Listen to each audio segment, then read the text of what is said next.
Thanks for tuning in to another edition of Live with Lenny. Tonight we're going to talk about day tripping, some cool Chesapeake Bay late summer hotspots. Tonight's episode is presented by Shimano. And my name is Zach Ditmars. I'd like to welcome Mr. Lenny Rudo. What's happening, Zach? Good to see you again. Hey, what happened to our cool intro with the music and the strange computer voices? Oh, right. Well, anyway, there the band was backstage in the green room, I think. Okay. So hey, happy birthday! You're celebrating your birthday this week, So I hope you had a great week. Thank you. Got some fishing in. I did get a little fishing in. I didn't get much catching in, but I got some fishing in. That's what counts. Right on. All right. Well, before we get started, maybe we'll take a minute to thank our sponsor, Shimano.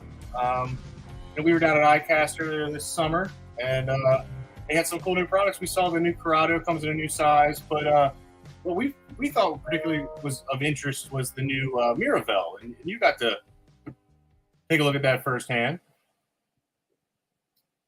I think we even have some video. We do have some video of that. Let's see here. If you hop over to our YouTube channel, you'll check out a little sneak peek of that. Yep. So, I love that Shimano is sponsoring us because long before that happened, and anybody who fishes with me knows this, I've been a Shimano guy, right? I mean, it's a given in my mind. I love the Shimano gear. The Stratic is kind of my main tool for Chesapeake Bay fishing. I love the Stratic. I use it for all my light tackle jigging. But, the Stratic is not cheap, right? I mean, so it's nice when they come out with a reel that gives you, many of the same functions and features, but doesn't cost quite as much. And what really is critical to me in my mind as an angler is reliability, right? Nothing's worse than when your reel craps out in the middle of a hot bite and you're like, what do I do? Or if you're Zach Ditmars, your rod breaks because that. Not Shimano rods. No, not Shimano rods, but we've seen that. We've seen that happen with another brand a time or two or three. So I would say to anybody who's going to be hitting the bay, or maybe even fishing freshwater or light oceanic duty, it'd be really light oceanic duty, probably more like coastal bay. Check the Miravel out, give it a spin. I always say, don't take my word for it. Get one in your hands, try it out, and look, you beat me to it. I was going to ask you to put up the website. So if anybody wants to find out where their nearest dealer is, you just go there, and there's a list of dealers, and you can figure out where to go to pick one up and hold one in your hands. That's another thing I always say to folks. Never buy any fishing reel, or for that matter, a rod or any other piece of tackle, without first going in and holding it in your hands. You want to feel it. You want to spin that crank. You want to flip the bail. You want to put it on the rod you think you're going to use it on and get a feel for how it all shakes out. Very important. Very important. You can have the most expensive reel in the world, and if it's not matched up with the right rod or the right set of hands, individuals find different reels more comfortable or less comfortable. It's all going to match up. So just go in and check it out. That's all I would say. Awesome. So, Zach, before we dive in, I got a couple other announcements. I had to make some notes tonight because there's a couple things here. The first thing I want to mention, if anybody out there knows April Pearson, she was the winner of the Dangle contest last month. She gets a Dangle prize pack and has not answered my emails. So if anybody knows who this is, please email me or ask April to email me. Second thing I want to mention, everybody, please remember September 22nd is, that's Thursday night, is the next installment of the Past, Present, and Future of Striped Bass, a Chesapeake Perspective. We'll be getting started at 7 o'clock, and that evening will be sort of the culmination of the series. If you've tuned in and seen them, the previous ones, we've looked at where the striper fishery was during the moratorium, what it's like today, and now we're going to take a look at what we can do to try and shape it for recreational anglers in the future. The title is Rebuilding the Fishery and a Bay Future Anglers Deserve. That's what it's all about. If you missed the first 2 episodes, of course, those also are on Fish Talk's YouTube channel. Just type in perspective into the search box on YouTube, and you'll get right to it. And this is really important stuff, folks, because we've seen our fisheries on the bay change quite a bit. I'd even say radically in the last 5 years or so. And we need the recreational fishing community to play a role in how it's shaped moving forward. It's absolutely critical. And a lot of this stuff, a lot of times we go to the meetings, we give our input, it feels like we're being ignored. I'm not going to deny that. It's absolutely true. I've certainly felt like it a lot myself in recent years, but the only way we can have an effect is if we all play a role in this and we kind of put on the heat and put on the pressure and, let it be known where we want to go. So please tune in. It's Thursday, September 22nd, 7 o'clock. All right, let's get to the good stuff, right, Zach? Awesome. Sounds good. Let's go fishing, or let's talk about going fishing. And our first hotspot is near and dear. We're going to go through 3 hotspots tonight, folks. We got one way up north in the bay. We got one right in the middle of the bay. And we got one down south in the lower bay. So hopefully everybody will have an area that's close to home that we'll talk about tonight. And I'll tell you, all these areas are great for day trips or maybe an overnighter if you're way far away.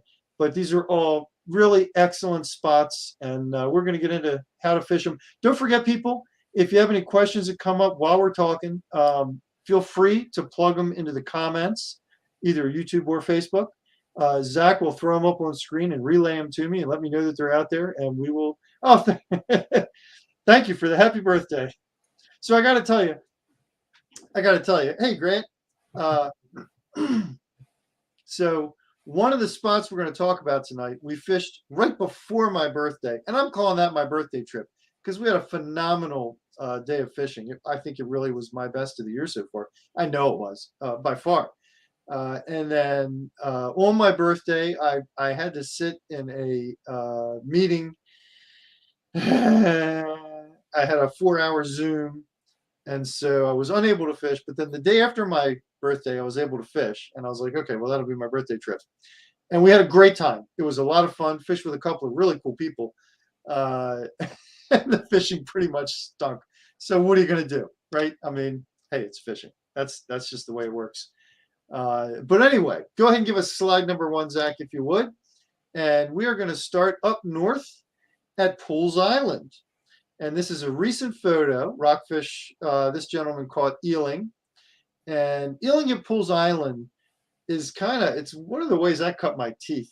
Right after the moratorium went out of effect, there was a very hot eeling bite around the Pool Island lumps. And man, we did that time and again for many, many years. It was, and I understand, I haven't done it this year, but I understand it is again sort of a form of combat fishing.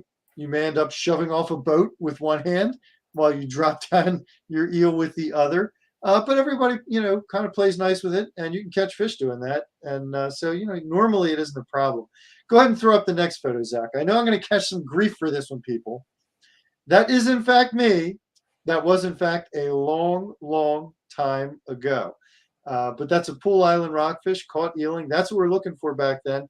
This was in the fall fishery. I couldn't, I don't remember. I couldn't tell you if this was October or November. But I can tell you that back then, that was the grade of fish we were looking for. We were looking for 32, 36, 38-inch fish. Those were fall fish, and we got them with regularity. I have to think that there's some possibility that they were residents that grew big during the moratorium. And maybe if we, let the fish get a little bit bigger these days, we'd see fish like this in the fall too. I can't say that for sure. They could have been migratories, but we did not find lice on these fish, and they were all the way up at pools in Lake October. So anyway, that was then. This is now. Today you're looking at, 22, 24, 26-inch fish. Again, eeling is commonly the best way to get them. Not the only way to get them, for sure. In October, if there's still spot around, you can live line spot for them. Right now, you can live line spot for them. And when live bait isn't in the cards, you can also chum for them. Jigging can be effective. It can be much more difficult. If you want to jig these fish, honestly, my suggestion would be, hey, you know what? Throw a half a dozen eels in the live well, carry them with you, and then go jigging. And if you're just not catching and you see other people catching, well, rig up the eels, stick them on there, and go with it. But there are times when you're competing with a lot of live bait in the water, and it really can be tough to get the eels on there. Zach, go ahead and make me big for a second again, would you please? I want to show the rig here, and this is the standard issue that I use. You've got a egg sinker on your main line, and then a swivel, so that stops the egg sinker, and then a 30-pound fluoro leader. This is, I don't know, maybe 3 feet, that is going to about a 6/0 circle hook right there. And what you're going to do with that is put it in through the bottom jaw of the eel, out through the top jaw, or you can go sideways through the nose. I find in through the bottom, out through the top is the best way.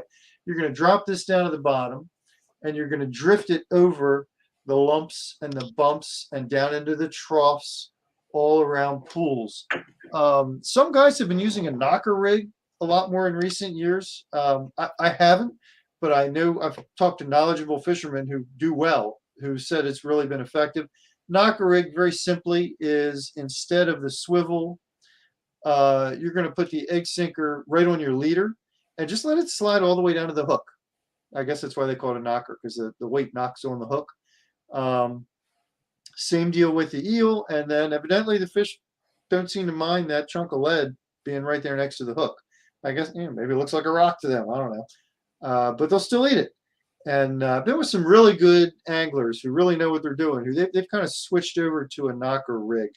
The one knock with my rig is that it does hang up on bottom when you're drifting, especially when you're going up the edge of a lump.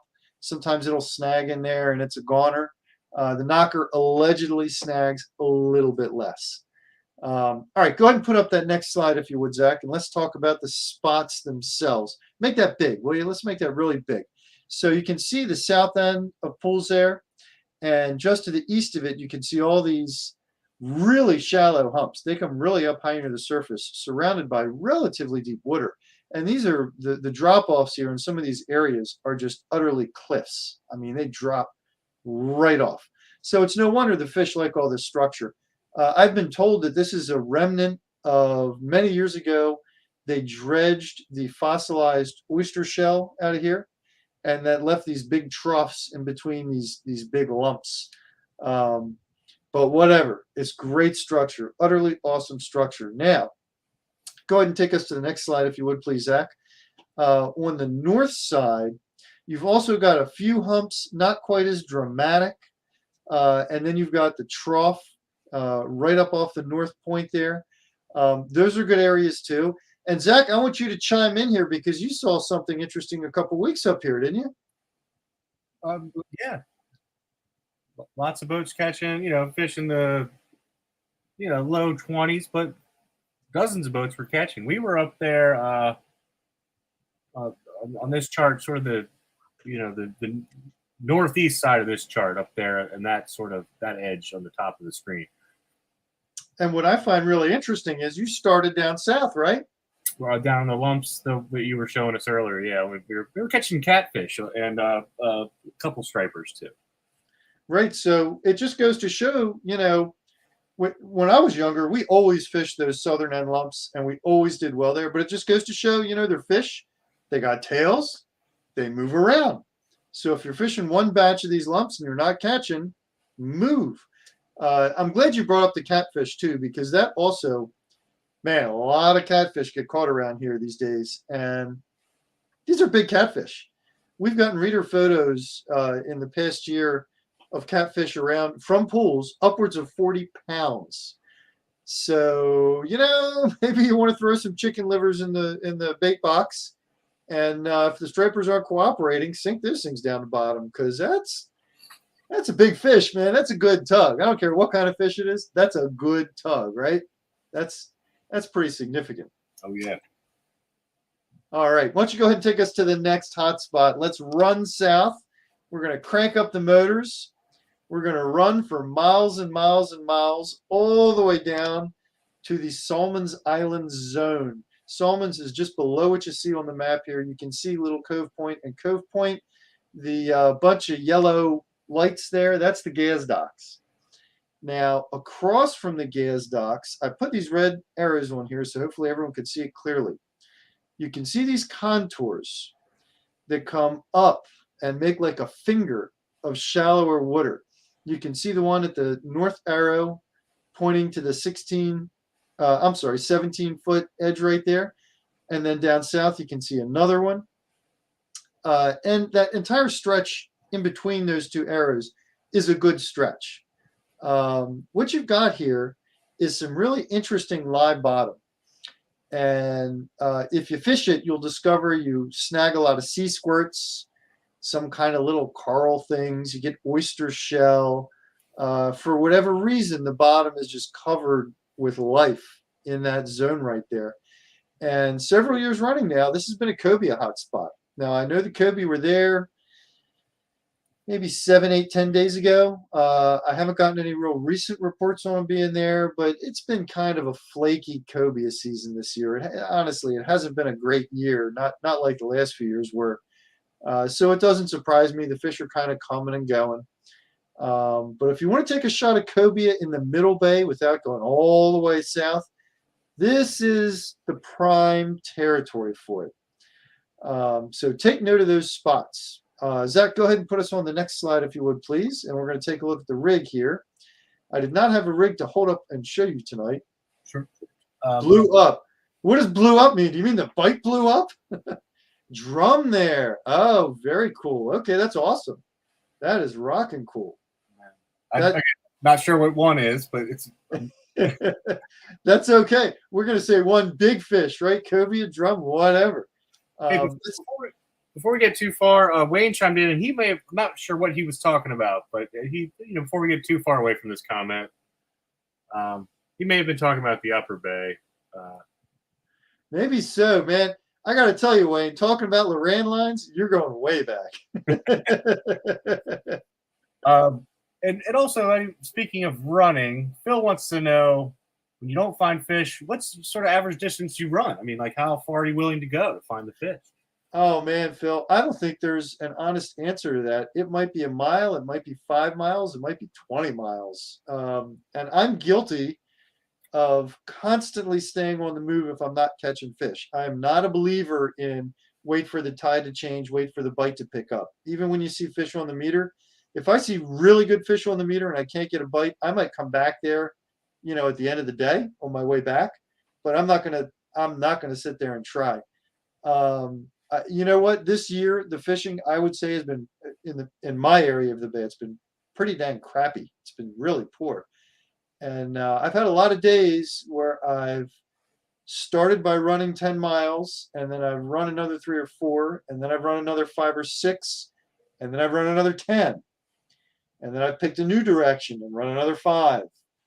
I don't think there's any one single answer to that. It really varies. And you got to make a judgment call every time. I think X might be biting at Y. I'm going to try it. Doesn't pan out. I think Z might be biting at spot A. I'm going to try it. It's bobbing and weaving, man, burning fuel. Robert chimed back in. Lost one there Monday. He was referring to a cobia. Cobia. Okay, cool.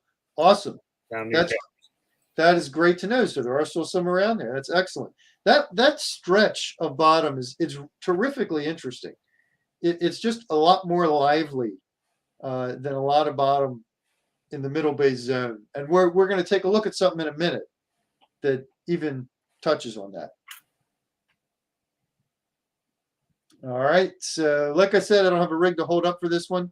It is down on my boat at the moment in the leaning post. But this is your main game here. It's red or pink hoses, about a 20, 25-foot leader, and then a number 1 or number 2 planer. Can't use number 3s here. They'll just dig bottom. Number 2s will dig bottom sometimes.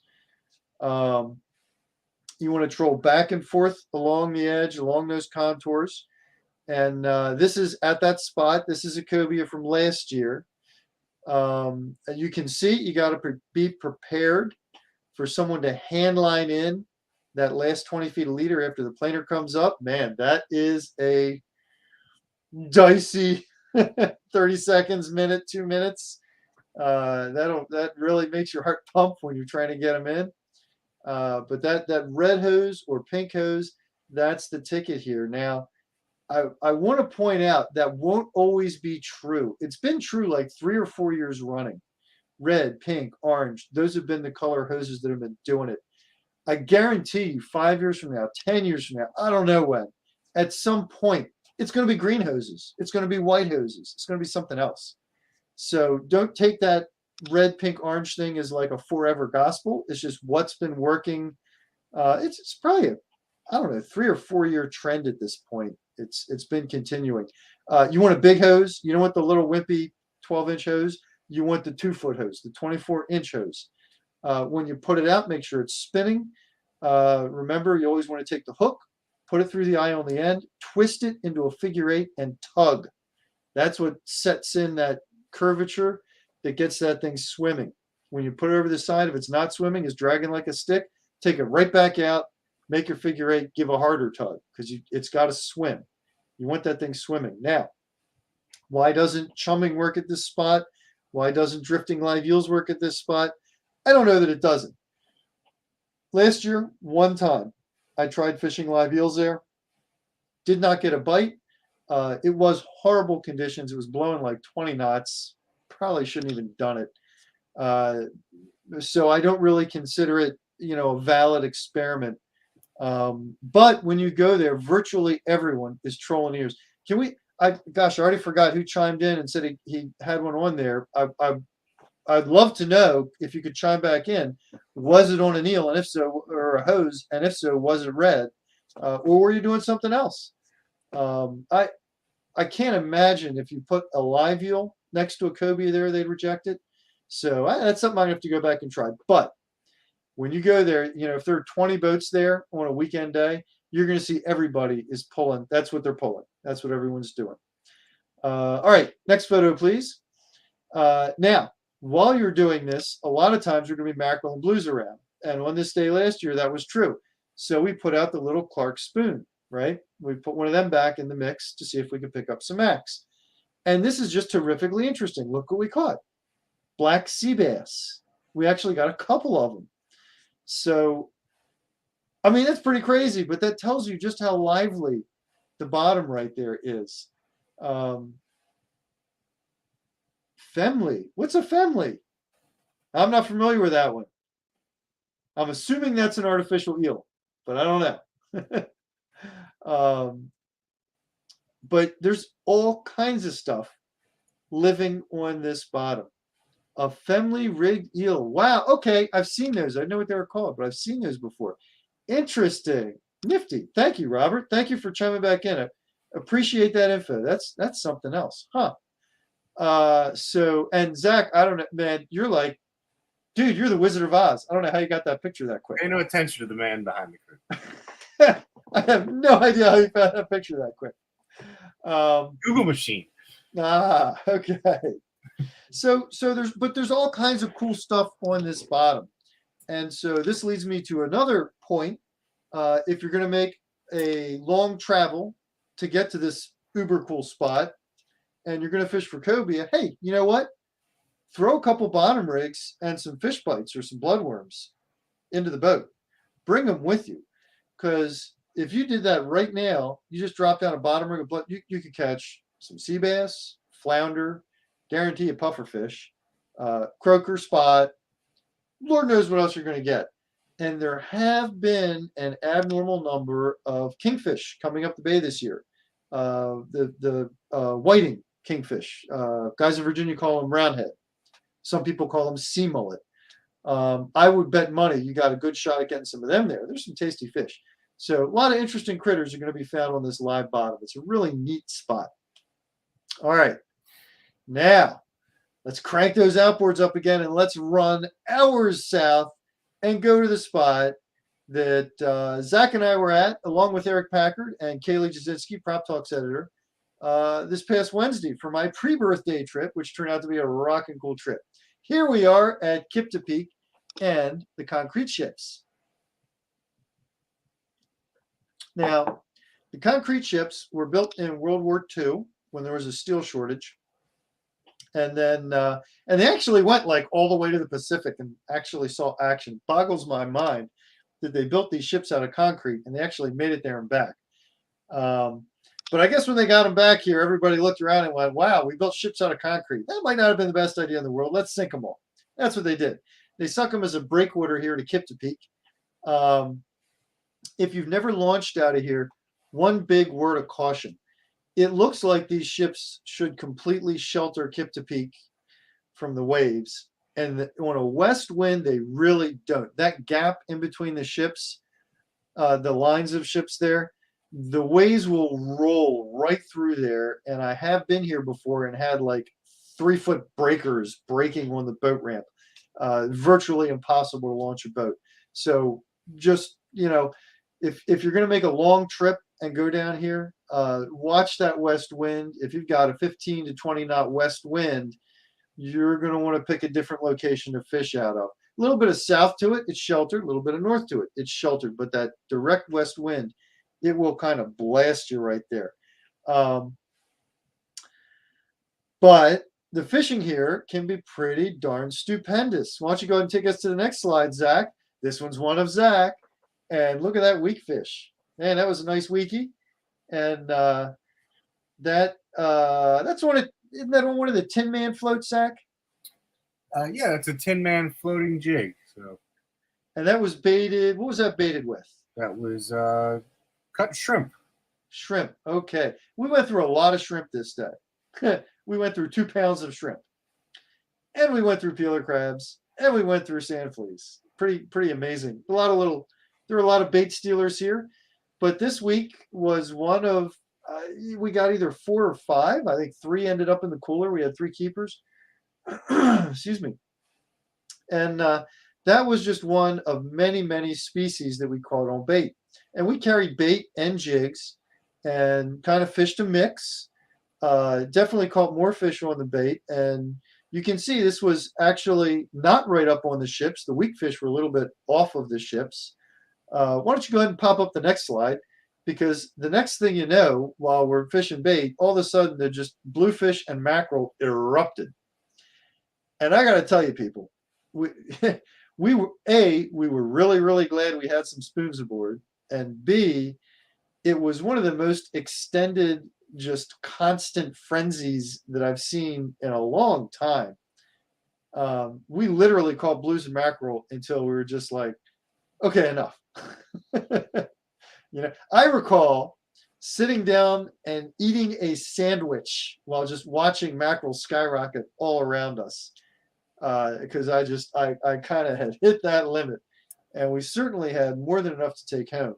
But it just goes to show you that you do not know what's going to happen when you're down here in this zone of the bay. They popped up, I don't know, 50, 80 yards away from the ships, and then broke water all over the place. How long did they break for, Zach? We pull back up to the ships and we're still catching them next to the ship. Hours. Yeah, totally. Like I'd say 1 to 1.5 hours. It had to be more than that. And it was still like lingering. Right. Even when we left, they were like, there was a couple boats had gathered and they were, joining in on the action. And yep. And like we had our fill and we went back up next to the ships to fish bait for other species again. And all of a sudden they, 2 of them would break water 3 feet away from the boat. It was just crazy. So be prepared for all eventualities. All right, go ahead and take us to the next slide if you would. So this is this is from Google Earth. Really interesting image though. You can see the red arrows are pointing to this whitewash on either sides of the ship. As you look up and down the concrete ships, there are multiple holes in the sides of them. Big holes, big holes. 3-4 feet across and going from deck level down to below water level. And the water actually rushes through these holes. As a wave hits, you can watch it wash in and wash out. And as the current blasts down, you got a good strong current here. You can literally watch it swirl around in the ship and then pour back out. And looking for these holes is a key feature. This is where you want to be. It's certainly where we caught the most fish. We did drift right along the sides of some of these ships too, and caught fish of various natures doing it. I mean, we ended up with 12 species of fish that day, 13 if you include Zach's seagull, and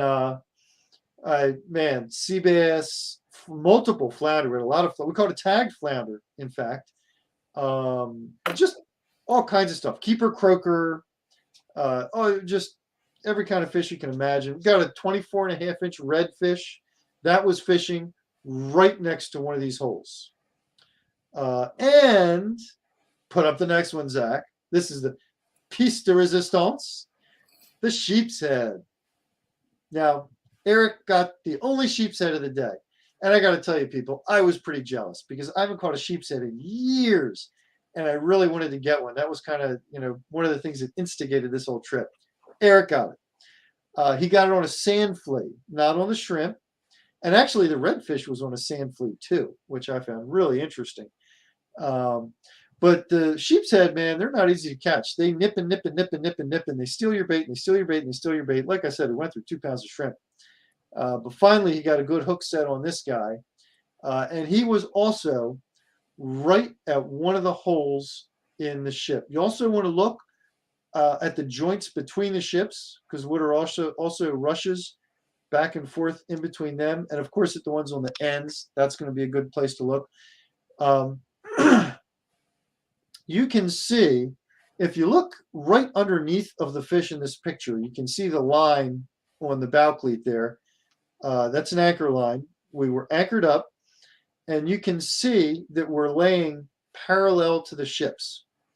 So we had an outgoing tide, and it just held us right parallel to that ship. And it was perfect because you can just stretch your arm out and dangle your bait right there, right next to all the structure. The sides of these ships are covered, just covered in coral and oysters and all kinds of shellfish.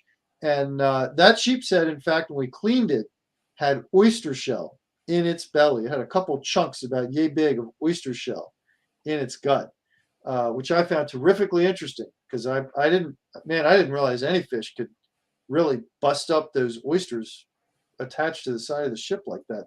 Pretty impressive. Although if you look at their teeth, they're pretty impressive. They're actually quite impressive. Anyway, anchor up as best you can. Of course, every situation is different.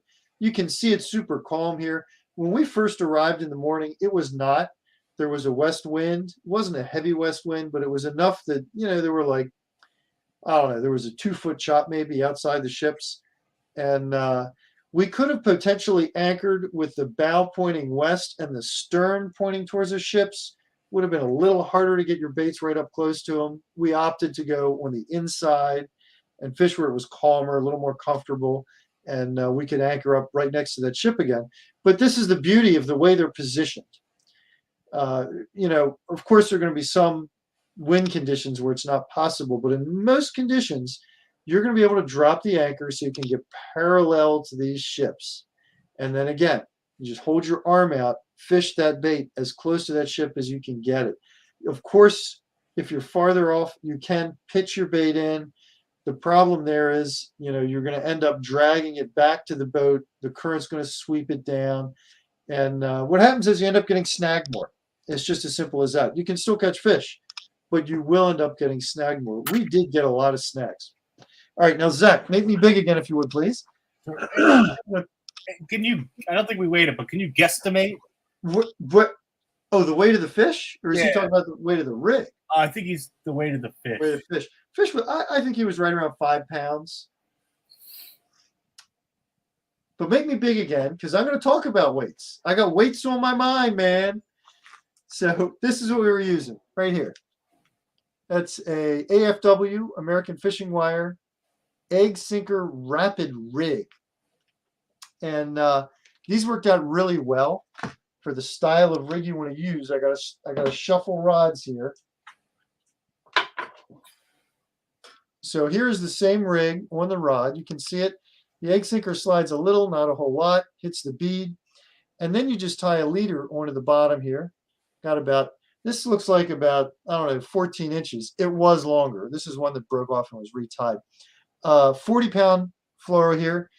You could use 30. It's nice to go a little heavier because there is a lot of snagging going on. And you do get chafed up fishing along these ships. Zach, I know you remember, we pulled up a lot of times. Even, you didn't catch a fish. It just got chafed on all that structure. Got about a 1/0 to 2/0 J hook on the end there. Excuse me.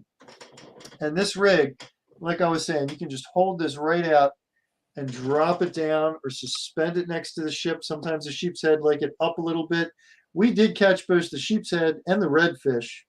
Both were on this type of rig, but both were down on the bottom. Neither were suspended.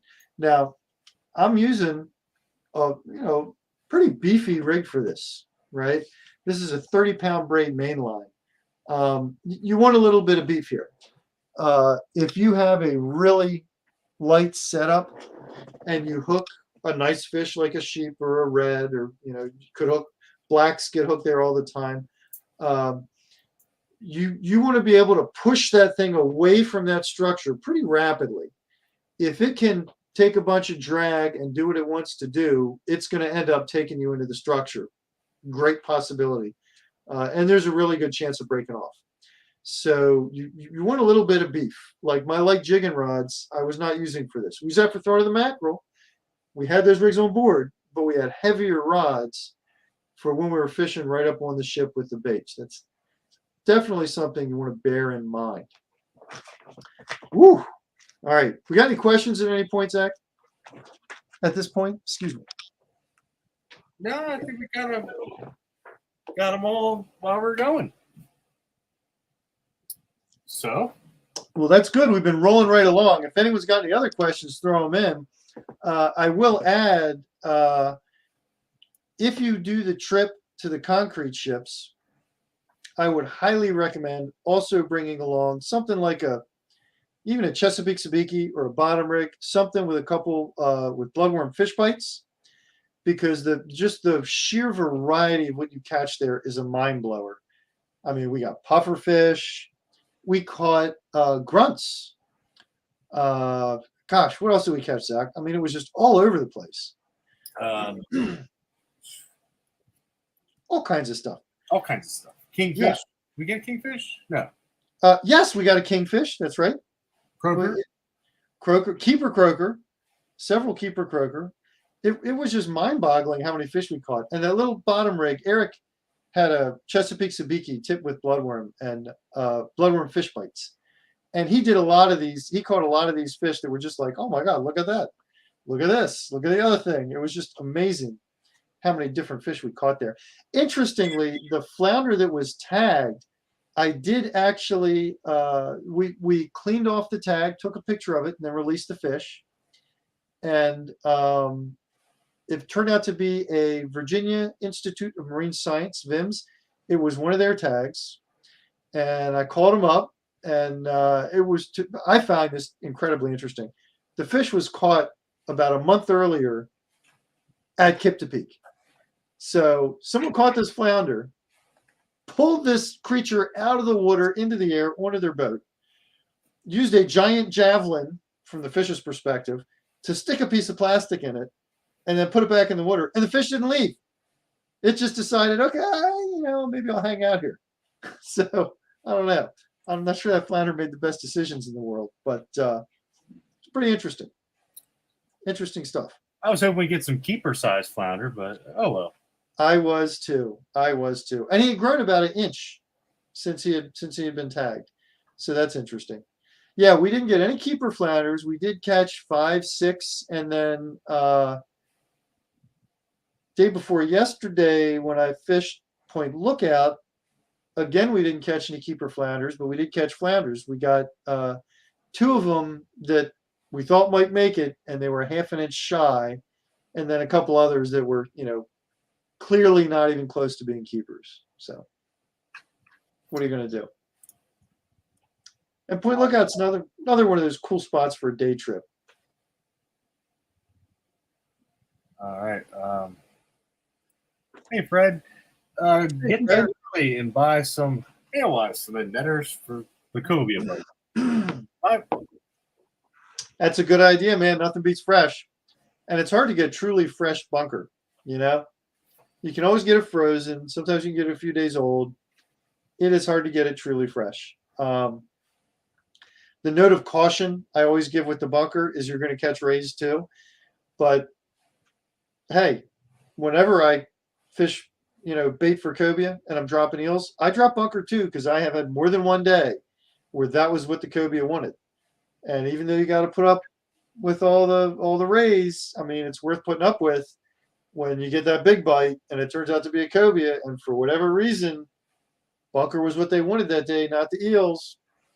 Man, you want to have some on board, right? Spanish mackerel. How far up the bay are they now? How long will they stick around? Well, the answer to the first question is we actually got a reader photo documented. You can see it in the background. He got a 26-inch Spanish just outside of Curtis Bay. So all the way up near Baltimore. Now that's abnormal. That was by far the farthest north I've heard of any this year.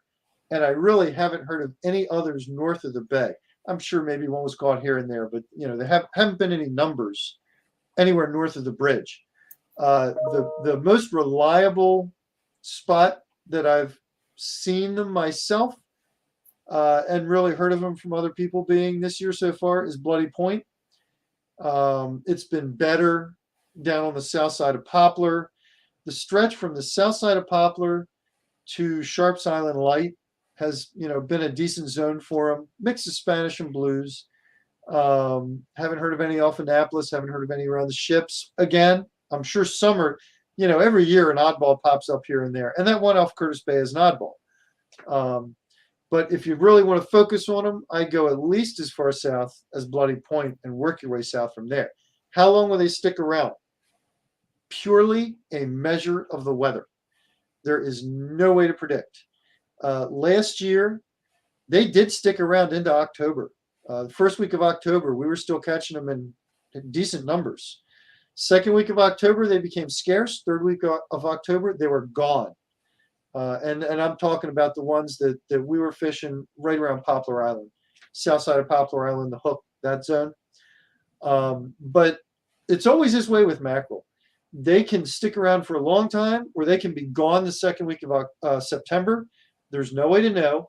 And what happens is you get 2 to 3 nights of chilly weather.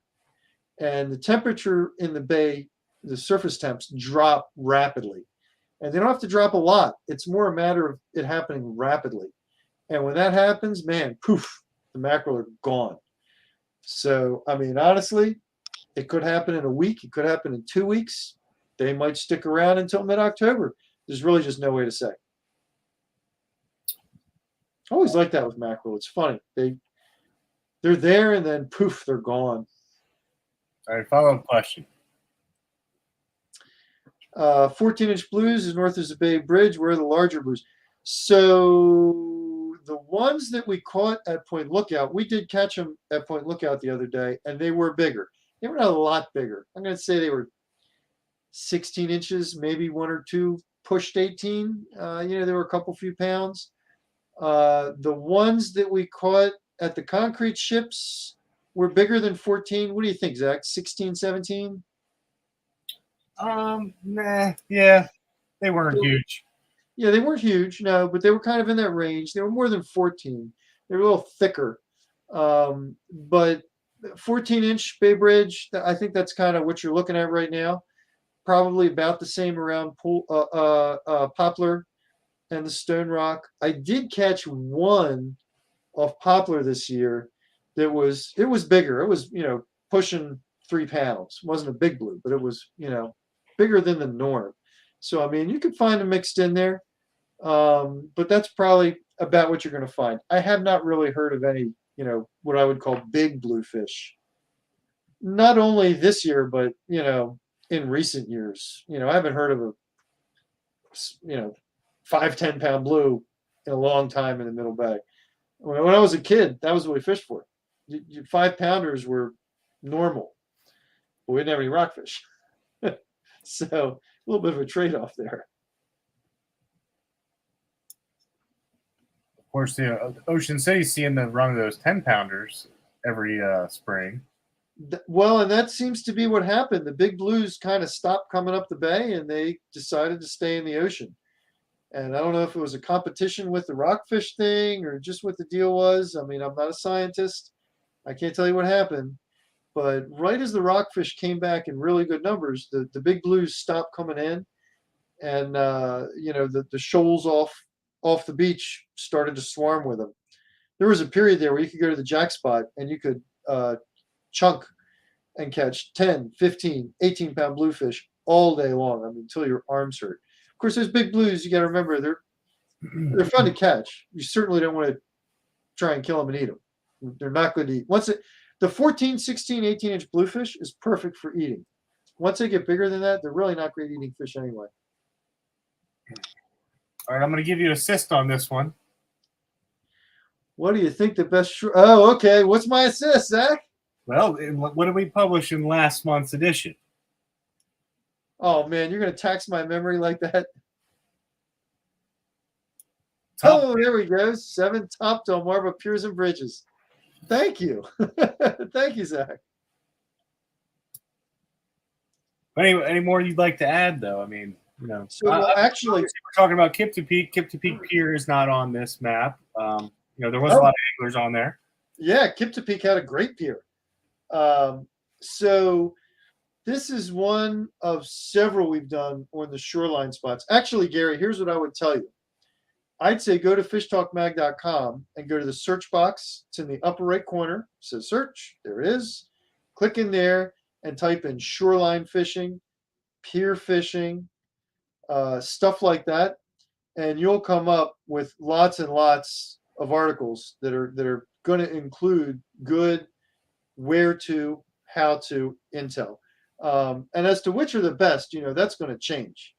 There's no one spot is ever going to be best, because it's best in October this year, and then it's not so great in June next year, but this spot is great then. I mean, it's going to change constantly. But we picked up our coverage on shoreline spots, particularly the where-tos, but also the how-tos. We picked up on it significantly, I guess 18 months, 2 years ago, because what happened was, with the whole COVID shebang, a lot of new anglers came into the game. They didn't have boats. They were just getting started. And we started to get emails on a regular basis. Hey, could you please do more coverage on shoreline fishing? And so we did. We picked up on that significantly. And you're going to find a lot of good information at fishtalkmag.com on the shoreline fishing. And contributing writer Eric Packard, his spot is Point Lookout. Point Lookout, okay. When we were there, certainly a lot of shoreline anglers, and we were watching them catch fish. And Point Lookout, my God, you could fish 3 different ways, 3 different spots from the shore in the same day, because there's the causeway, which sometimes has really good fishing. There's the fishing pier, which is I think it's like 400 feet or something. It's a big fishing pier. It goes way out there. That goes into the main bay. And then you have the shoreline by the point itself, where you can walk out and walk the rocks down there. And those guys do pretty good. A little off topic, but you care to speculate on the crabbing in the Patuxent? Oh, man. Anthony, the crabbing has been tough all around. I crab the south. My crabbing skiff's in the water here, so I don't really travel around. I kind of crab it throughout the season. And June we always get a push of good crab in June. But overall, I would say that this year has been pretty much the toughest year I've ever had. It's been a struggle some days to get 24 crabs together, running 1,200 foot of trot line for hours. We did get a little bit of a push in June. It petered out. Now there's a ton of females and little tiny crabs. I've heard much the same from the Severn, although I think it might have been a little better. The Patuxent, it's a Middle Bay Western Shore river. I think you're faced with the same dilemma. We've just got less crabs. I think that's kind of what it comes down to. The DNR's crab count this year was abysmal. It was the lowest number of juveniles, females, and adult males, I believe, ever. Someone can correct me if I'm wrong. But I think in all three categories, it was the lowest ever. And they did already change regulations in response to that. I'm not sure how effective they're going to be. And I really don't think the recreational crabbers have much of an impact compared to the commercial guys. I mean, the figures I saw, it accounts for like 8% of the total catch or something like that. So, talk about fiddling around at the margins. But in any case, it's been tough for recreational crabbers. We did get a good report. It's going to be in the fishing reports coming out tomorrow by noon. But I think it was way north. I'm taxing my memory here, but I think it was like the Elk or the C, maybe even been the C&D Canal. And I think the main mass of crabs does kind of move up the bay through the summer and then back down the bay in the fall. And I think they're doing better farther north right now. So in the packs, not only are you suffering from a low crab count, you're also suffering from, maybe one of the tougher times of year to get the better bunches of crabs. I hope it picks up, man. I love my crabs dearly. It's very upsetting when the crabs get tough to catch, just like the rockfish.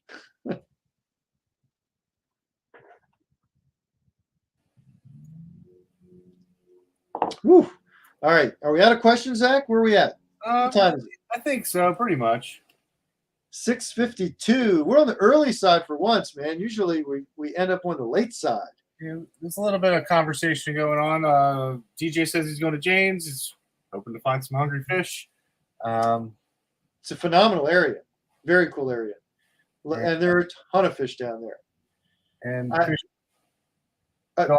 let me just add one thing here, DJ. The jellyfish have been horrendous this year, so be careful whatever you do. And Fish Talk contributing writer Wayne Young says there's a new reef. Obviously, probably won't be as productive right away, right? Needs some time to. So interesting, Wayne. When are you gonna give us the exam on this new reef? I hadn't heard about this one.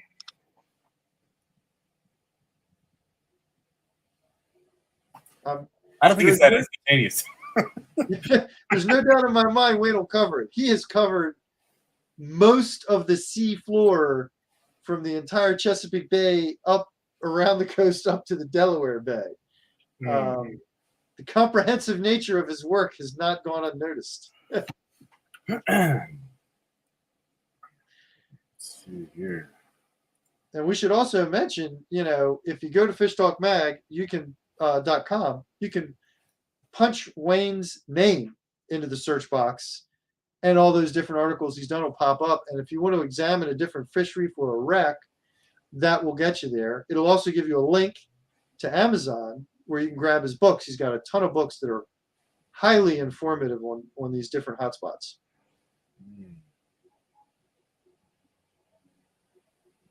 All right. Gary's got another question about scents. I think he's talking about scents, like Procure or Gulp fish bites. Well, as anyone who fishes with me knows, I banned artificial scents from my boat years ago when I began fishing. When I had kids, because man, you mix up kids and like Procure. No, that was the Spike It. You didn't like the Spike It because it's Spike It's the worst. Yeah, you got a disaster on your hands because next thing you know, your leaning post is fluorescent pink. I mean, it can be very bad. You do it ahead of time. You put them in your tackle box. You don't need to do it on the boat, right? And I know you're a pure Procure lover, Zach. You put it on quite a bit. I think it doesn't hurt. I think it does. Well, I'll tell you what, and I usually carry Gulp. When the bite's really tough, I often will resort to Gulp tails. I'm not sure that the scents and the flavors get you any more bites than any other plastic. But one thing I am positive of is that when the fish grabs a hold, you got more time to set the hook. They don't spit it nearly as fast, it seems. And I've had croaker pick up gulp jerk shad, not like a gulp bait, but a jerk shad. I've had him pick it up off the bottom and swim away with it and eat it. So you definitely get an edge in that it gives you more time to set the hook. The fish is less likely to just dump it real quick. I don't carry all that stuff. I swore it off when the kids turned my leaning post fluorescent orange. But the guys who use it like it, they do. And Zach's one of them. And Eric likes the smelly jelly he had on the boat, which is like a glittery, and he was using that for a hickory shadow in the spring, so it's quite a bit. Well, like you said, I mean, it can't hurt, right? What's it going to hurt? Although I can tell you what can hurt is if you accidentally let that stuff drip out in your truck and leave the windows rolled up on a 90-degree day. That can hurt. Right. That can hurt bad. Okay, I got a surprise for you. Are you hip? I'm hip. You might not like it. No, bring it on. I love it. Pop quiz. Stump the angler in chief. Okay, this is going to be a hard one. Okay. Are you ready? I'm ready. This species was mentioned in tonight's episode. What is the Paralictis dentatus? Oh my God. I have a guess. Okay. I think it's a well-informed guess. And I'm going to say purely because dentatus is in there. And this fish. It's a trick question. Oh no, you're fooling me. It's not a sheep's head with all the giant molars? Not a sheep's head. Is that final answer? It's got to be a puffer. Would you like a lifeline? Puffer. Incorrect. Oh, lifeline me. I don't know. Okay. Sorry. I won the first edition of Stump the Angler in Chief. You did. The Paralictis dentatus is the summer flounder. Really? Don't worry, I have like 12 of these, so this is a new thing. I was totally lost. I was going to guess weakfish next because they got the big fang teeth. Yeah, I know. It's tricky. It's tricky. It really is. That is. So you're going to make me study up on my Latin fish names? Is that what this comes down to? It's going to be a surprise every episode. Okay, well, I like it. Thanks again to Shimano for sponsoring. Not only my Shimano member, I'm also the president of Shimano. But I'm actually really interested in those Mirabelles. I've been using the Naskies because I can't afford a whole arsenal of Stradics. So they've been great. And that Mirabelle looks like it would be pretty cool too. And I almost bought a Corrado earlier this spring, but I ended up buying a Stradic instead, which I don't regret. Good stuff. Well, you know me. I love the Stradics. If you look behind me, there's like 6 of them lined up in the mix there, which I bought and paid for. I have more Stradics than any other single reel, and there would be more of them if I didn't have children who sometimes abscond with various articles of my fishing tackle. There should be 2 more in here, guys. It seemed that the Stump the Angler has spawned one more question, and we have 1 minute from Fred. What's the difference between summer and winter flounder? Oh, totally different fish. So winter flounder are like they're rounder, and we used to catch them in the bay all the time. Not in my lifetime. Historically, they were in the bay in big numbers. I've only caught 2 or 3 in the bay in my lifetime, and they were both back when I was in my teens or 20s. Haven't seen one in the bay in years. I did catch one in Ocean City like 15 years ago, and I caught one in Wachaprague like 10 years ago. But the only problem is they become so rare down here that like nobody knows what they are, and they don't get as big, and nobody knows what the minimum size is, and everybody just goes, "Oh, they're flounder. They got to be summer flounder size," and then they're never big enough. But that's they don't have the spots. Right? They have different spots, okay. Different spots, and like summer flounder, their camouflage changes depending on what kind of bottom they're sitting on. So the spots change. They're more of a dusky kind of color, but when you catch one, you know it's not a regular summer flounder because it's just like round almost. If you can find in the historical record that Eastern Bay used to be full of them. And I don't know anybody who's caught one in Eastern Bay in 50 years. So. Awesome. All right. Well, hopefully have more Latin fish name trivia next month. I'm gonna go ahead and guess they don't float. Maybe you should use the float on your rod like we did last weekend at Heroes on the Water. Mike's our good friend from Heroes on the Water, who actually bought a Eric Packard cobia painting from last year's Fish for a Cure auction, which we'll be launching in a few weeks. So stay tuned for that. And thanks for supporting our team, Mike, and also for your participation in Heroes on the Water. I met Mike years ago. He's a great angler, a great guy, and always love seeing him on the water. Just so you know, the Hagane means Japanese for steel, so that is why the Stratics do not float. Huh. All right. You could have saved that for the next Stump Me quiz. What? Hagane? Japanese? Yeah. Oh. Well, I'll see if you remember it. All right. Well, it's good to see you. Thanks for another great show. And everyone, the Fishing Reports tomorrow will be online at noon. Thanks to Lenny and our new Fishing Reports editor, Dylan Waters, who's doing a phenomenal job. I tell you, if you haven't been looking at the reports, Dylan is lighting it up. He's doing a tremendous job pulling out all the stops and gathering the intel. They are better than ever. Awesome. Well, we'll be back first week of October, but don't forget, September 22nd will be Chesapeake Perspective. Thanks, everybody.